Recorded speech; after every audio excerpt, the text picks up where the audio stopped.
So I was in Barnes and Noble the other day, and I've been trying not to buy a bunch of decks because, you get so many and then you can't really use them or study them the way you want to. But I just couldn't help myself. It was payday and it had been a while, and I saw this, the Deadly Apothecary Oracle, poisonous plants and guides as guides and healers. And at first, because if you look at the back, they'll show you some of the images. At first, I was like, I don't really care for the women, but I like the idea of poisonous plants, so I'll give it a shot. I have a lot of rock pool decks, and I really like them. I like the way that they produce them. And the boxes are always really nice, and the quality is usually pretty good. So I thought, why not? It was made by Priestess Moon, and still in the cellophane. I have not looked at any of it. I think this just came out. I went on Amazon to see how when it was published, and it said March. What did it say? March 4th? And I'm like, what is today? I think today's like March 2nd or 3rd. So here we go. The Deadly Apothecary Oracle. And of course, they usually have a guidebook that fits perfectly in the box, which I love. And it's nice and glossy. Oh, I just put lotion on, so full color. Let's see. Does it say? Oh yeah, published in 2024. So very current. Introduction. How to use the cards. 5 signs that the Deadly Apothecary Oracle is working. Okay. Deadly Apothecary cards. It looks like there's, 36 cards, which is on the lighter side, but okay. Bibliography, acknowledgments about the author. So there's an introduction, talks about the divine feminine, the poisons and the antidotes, how to use the cards, athame layout. Oh, I like that. Modern pestle, personality preview, cauldron layout. Dedicated to all who are challenged by life in human form on earth. It's easy to get caught up in the drama of our story and forget about who we are, limitless shining souls. I like the artwork. For every human illness somewhere in the world, there exists a plant which is the cure. Rudolf Steiner. I love to believe that. Okay, and then it gets into the cards. So let's look at the cards too. It says, a note on poisonous plants. In these modern times, these plants must not be touched or consumed unless administered by a trained practitioner. Okay, good warning. This stuff is poisonous. It can make you sick and kill you. Okay, so I don't usually buy things in red, but I kind of like it. I kind of am drawn to it for some reason, even though I also feel an aversion to it.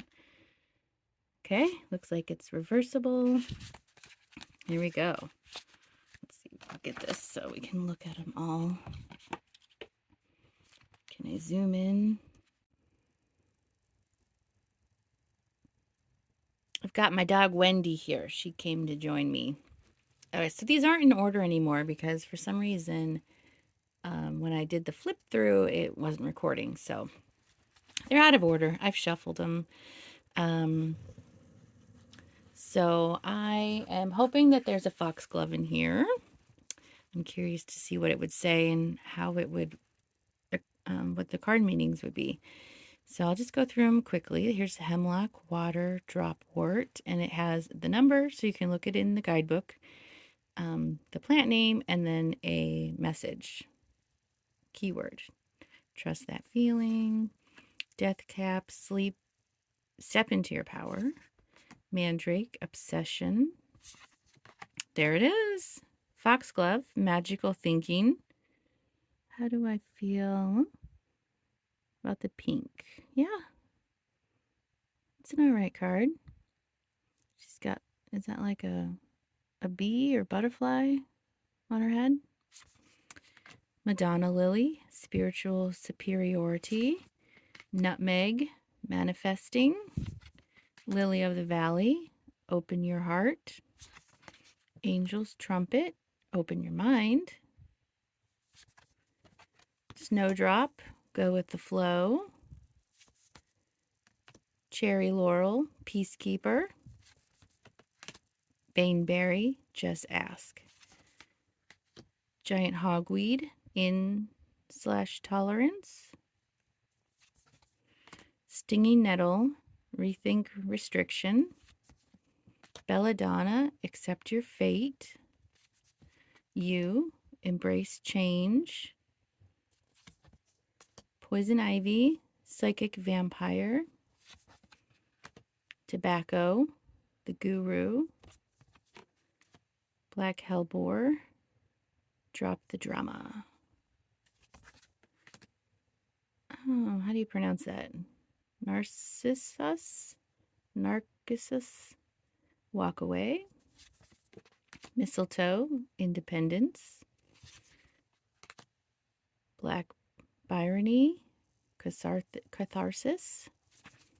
Holly, allow wealth. Hellbane, away with the fae. Larkspur, bright star. Monk's hood, witchcraft. How do you say that? Cuckoo, pint. Sovereign boundaries. Hemlock, psychic protection. Opium poppy, share your light. Fly agaric, virtual reality. Thorn apple, embrace your weirdness. Castor bean, release the past. Arum lily, courage of convictions. Liberty cap, surrender. Cannabis, the healer. Bogard posse, posy. Gossip and kindness, destroying angel soul contracts. Okay, so those are the lovely cards. Oh, I didn't show you this. This is the inside of the top of the box. Dark cures lie within if you are willing to reap what you sow. Okay, so the guidebook kind of explains how to use the cards. So each card represents a particular human behavior or emotion. Every single card features a character, a priestess of poison represented by a plant. Each plant has a message for you that highlights the behavior you're dealing with and brings with it a message of healing. Once you can clearly see how others have been treating you or how a belief or behavior is doing yourself or others a disservice, you can be aware of it. And this is the step towards healing. This is all said without judgment. I can guarantee you that as the author of this deck, I have experienced every single one of these behaviors and emotions. Okay. And then each card has a poison and an antidote. And it said the poison is, there's no reverse meanings. The priestess of poison each represent a character that embodies a particular behavior. The poison means... Okay, so the poison is a uncomfortable thought and behavior. And then the antidote, your soul characteristics are the qualities that make life sweeter and help others.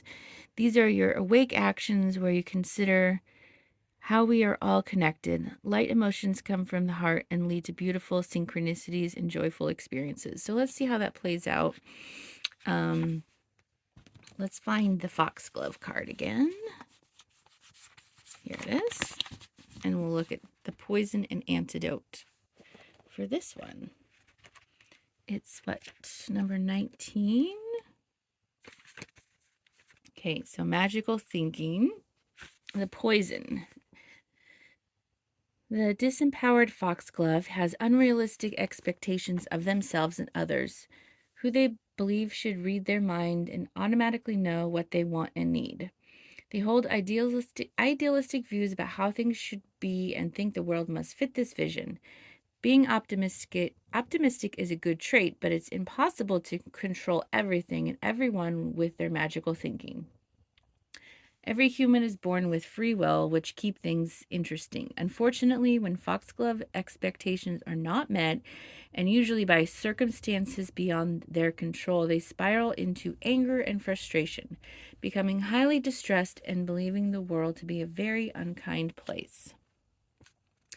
And then if you look at the antidote, there is nothing wrong with engaging in magical thinking from time to time. In fact, it can help spark optimism and lighten the heart. Oh, Wendy. However, it becomes a problem for foxglove when it starts to affect everyday life and the belief they are in control of everything that happens. Unhelpful superstitions can lead to excess worrying and an overburden of assumed responsibility. One way foxglove can live in this world with grace and ease is to lower their expectations. As Adi Da Samra said, relax. Nothing is under control. I like that. Interesting. Okay. So I wasn't really knowing what to expect when I got this deck. And I don't think I've ever had a deck or seen really a deck that kind of is supposed to be used this way. So what do you think? How should I use this deck? How would you use this deck? I hope you enjoyed this flip through. Are you going to get this deck? Let me know.